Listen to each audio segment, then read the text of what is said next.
This is chapter 2 of Adventure According to Humphrey, Sink or Swim. Here is what I learned. A wood block is heavier than a plastic bottle cap. Which one floats? Both. A piece of aluminum foil isn't nearly as heavy as a block of wood, but when you roll it up like a ball, it drops to the bottom of the water like a small sunken ship. A ball of clay sinks like a great big shipwreck. When you spread the foil out in the shape of a little boat, it floats, though I'm not sure I'd try sailing on it. By golly, when you spread the clay out into a little boat, it floats too. I saw it all with my own little hamster eyes, but when Mrs. Brisbane asked why the foil and clay boats floated when the balls didn't, I was squeakless. So were my friends. Come on, try a guess then, Mr. Fitch said in an encouraging voice. What's the question again? Asked Pay Attention Art Patel. Why did the foil and clay boats float, but the balls didn't? Mrs. Brisbane patiently repeated. Art shrugged. You look like you have an idea, Mr. Fitch said to speak up Saya. I stood up extra high on my tiptoes to see my shy friend. Well, she said in a soft voice, I think it's because it spreads out and there's more water underneath it to hold the weight. Leave it to Saya to say something clever. I was so glad she wasn't too shy to speak up anymore. Bingo, said Mr. Fitch, even though I thought bingo was a dog in a song. I knew he was telling her it was the right answer. It just had to be. There was more to whether something floats or not than just how much it weighs. Once again, I'd learned something new, which is the amazing thing about school. Let's try some more stuff, said Heidi without raising her hand again. I thought it was a great idea, but suddenly a loud voice that did not belong to AJ said, Excuse me for interrupting. I need to check the temperature. I recognized the voice right away. It was big. It was bossy. It was, of course, the voice of Mrs. Wright. Who else but Mrs. Wright would be checking the temperature of the library? It wasn't even sick. Is something wrong, Mrs. Wright? The librarian asked. I believe the temperature control is not working properly, she said. And as the new chairperson of the Committee for School Property, I need to keep track. Mrs. Wright taught physical education at Longfellow School. Thank goodness she didn't teach in room 26. In physical education, they play all kinds of games and sports which have rules. Mrs. Wright loved rules. Mrs. Wright loved her whistle. Mrs. Wright didn't love me. Come on in, Mr. Fitch said. Mrs. Wright scurried across the room in her puffy white shoes. She headed for the temperature control on the wall, but before she reached it, her puffy white shoes stopped right in their tracks, next to the edge of my table. What is it doing in here? She asked huffily. It? Asked Mr. Fitch. What's an it? It was pretty clear what it Mrs. Wright was talking about. She was staring right at me. The rat, she said. Mrs. Brisbane quickly corrected her. Hamster. Whatever, Mrs. Wright replied. He doesn't belong in the library. Mr. Fitch smiled. Because he's not a book? Because he's out of his cage. It's unsanitary. What about his waste? Where will that go? It was very quiet in the library until suddenly Kirk laughed. She means his poo, he said. The word poo started the rest of the class laughing out loud. Heidi and Gail giggled. Kirk and Richie rolled their eyes and elbowed each other. Even Miranda and Saya chuckled. Mr. Fitch bit his lip while Mrs. Brisbane shook her head. My poo is just a part of life, but for some reason it makes children giggle. And it sometimes makes grown-ups nervous. I don't know why, because I keep my poo far, far, far away from my food and everything else in my cage. In my view, you won't find a cleaner animal than a hamster. Mrs. Brisbane took 2 steps toward Mrs. Wright. What waste? She asked. I don't see any waste. You know, said Mrs. Wright. Weren't you here to check the temperature? Asked Mrs. Brisbane, looking Mrs. Wright right in the eyes. It does feel a little chilly in here. That caught Mrs. Wright off guard. Really? I thought it was a little warm, she said, hurrying toward the temperature control. While Mrs. Wright fiddled with the control, Mrs. Brisbane continued talking to us. Class, we'll be returning to room 26 now, but we'll be coming back soon because Mr. Fitch will be helping us with the new unit we're beginning, she said. I'll tell you about it a little later today. Surprisingly, Saya raised her hand. Mrs. Brisbane called on her right away. Could we please check out some books, she asked in her sweet, soft voice. Mrs. Brisbane and Mr. Fitch exchanged looks. Then they both nodded. Okay, said Mr. Fitch. You've got 10 minutes. Did you ever cross your fingers and hope for something special? I don't actually have fingers, so I closed my eyes, crossed my toes, both sets, and made my wish. Wishes are funny. Most of the time they don't come true.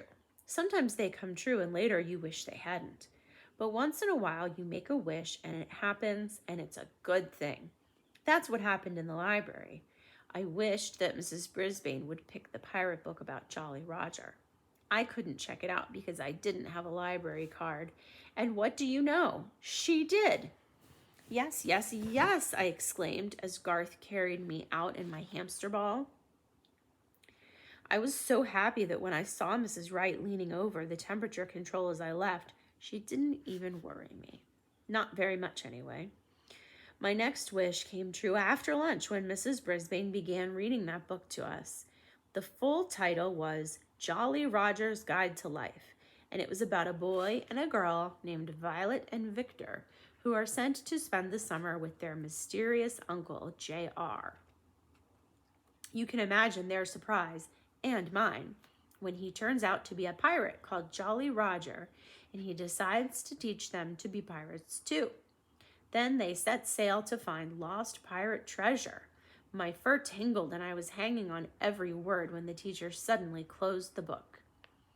The other students groaned and I was unsqueakably disappointed until Mrs. Brisbane said she wanted to tell us exciting news. Og, did you hear? I squeaked with delight. Exciting news! Boing! My neighbor answered in his odd, twangy voice that green frogs like him have, but he didn't sound particularly excited. The reason we talked about what floats is that tomorrow we'll start a project about sailing, she said. We'll be doing sailing problems in math and science, and then you'll start building your own model sailboats. My friends murmured excitedly while Mrs. Brisbane paused and then cleared her throat.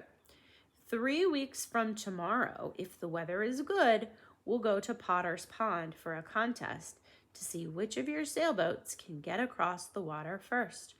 We'll have a picnic and prizes and maybe, Mrs. Brisbane paused again, hidden treasure.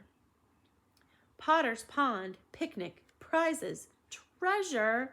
My heart pounded at the possibilities, and my classmates' cheers were almost deafening. What are the prizes? Heidi asked. Raise your hand, Heidi, Mrs. Brisbane answered. The prizes will be a surprise. My friends groaned again, and I let out a bit of a squeak myself. By afternoon, Mrs. Brisbane had written the rules for the sailboat contest on the chalkboard. 1. Each student will work with a partner. 2. The boat must be powered by the wind. No batteries or remote controls can be used. 3. All students will be given the same materials for their boat, but they will be allowed to add one item of their choosing, except batteries. 4. Materials will include wood, cardboard, cloth, paint, glue, markers, and other art supplies. The first boat to make it from the starting point to the opposite shore of Potter's Pond will win the grand prize for most seaworthy. There will be a prize. 6. There will be a prize for most beautiful boat. At the end of the day, my friends were still chattering about the sailboats as they rushed out of class. Once the coast was clear, I shouted to my neighbor, Og, did you hear all that? She said all students. I wonder if... I didn't dare finish the thought. Most of the time I did everything in my friends in room 26 did, like taking tests and learning new things. Sometimes we even had games or parties, and I was right there with the rest of them. But sometimes I was left out. Recess, lunch, PE, field trips. Still, I could hope. I was so busy hoping I didn't realize that it was nighttime until the door flew open. The lights came on and a familiar voice said, "Give a cheer, 'cause Aldo's here." "Greetings, Aldo," I answered as he wheeled in his cleaning cart. "Did you hear about our wonderful contest?" As usual, all that came out was squeak, squeak, squeak. I'm not sure if he understood me, but as he cleaned the room, he noticed the vocabulary words on one chalkboard and the rules for the contest on the other. "So that's what you're worked up about, Humphrey," he said with a hearty laugh. "I'd like to be a part of that." "Me too," I answered, and Og splashed wildly. "That gives me a great idea," Aldo announced. I waited breathlessly for him to say more. Instead, he started sweeping up the aisles of the classroom. Occasionally, I'd hear him chuckle, but I had no idea what he was thinking. "Squeak up," I finally insisted. "You'll see," Aldo answered, "all in good time." "What was that about?" I asked Og after Aldo was gone. "Boing, boing," Og replied. Then he leaped into the water side of his tank. While he was splishing and splashing, I daydreamed about life on the open sea, riding the waves, going up and down and up and down. I stopped thinking about that when my tummy got a little queasy. If I had a boat, I could set sail. I could sail the 7 seas. I could sail anywhere in the world. I could even sail to far-off Brazil, where Ms. Mac lived. Ms. Mac, she was my first human friend, and what a friend she was. She was full of life with her bouncy black curls and her big happy smile, her large dark eyes. She was also adventurous. She even took me on a bike ride once. And at night, she liked to play bongo drums. Life with Ms. Mac was the best. Then she broke my heart when Mrs. Brisbane came back to room 26 and Ms. Mac left for Brazil. A broken heart hurts a lot. Sure, she sent us letters and pictures, but it wasn't like seeing her every day. At first, I didn't think I'd ever squeak to her again. But by now, my heart wasn't exactly broken. It was just sprained, and I'd be glad if I could see her again. I don't think Ms. Mac meant to break my heart. I do think Ms. Mac would be glad to see me again, too. Funny how a book about pirates gets you thinking about all kinds of crazy things, even love. There will be treasures aplenty in the deep, if ye dare look. From Jolly Roger's Guide to Life by I.C. Waters.